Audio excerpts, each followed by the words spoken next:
guest of honor, Paul Malik, with my friend, Interlord, Ajak Mente Ajak Makuach Ajak go away koi cheng go yoku irot. Madam Milke Mabirabun, we think when Pawuoi Ajak Majang, Kainin, because I know when I'm on the air conveying. I think Kijong Yaki call it.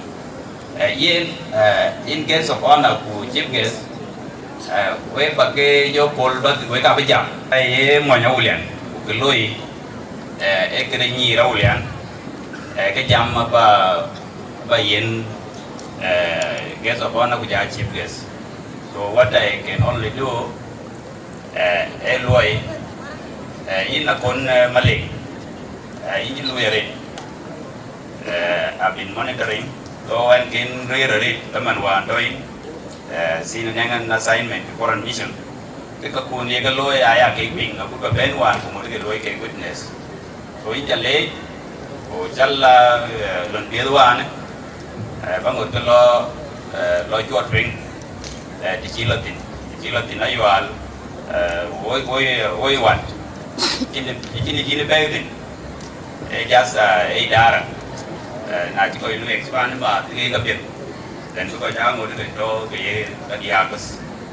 So thank you for that. The gear did. I just think that Kondaloi, Kondalui, partly an economic crisis are involved at this level. Coming out the gear one yard. Independent at a very difficult time. So yen a core by you in Warden. By you in Warano, we need to see your development agenda. Ano watch it gum, go good young plan. Young plan. Walk as a go away, Pawuoi Payam.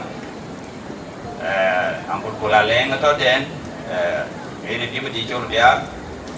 Payam in time, Kitoke acting Uncle Paul. Up to now, Kaira and Tungkoi would die within Ulia and within the Payam. They are really go. Like a development agenda, like a baby. Upon Najil will in one Payam in what I tell a baby, I'll well me that of you. Kawan Jima Maravega Kaloi. So at least a corp in dealing a clear direction. Look, I know. When I look, I know Capital knew the opinion.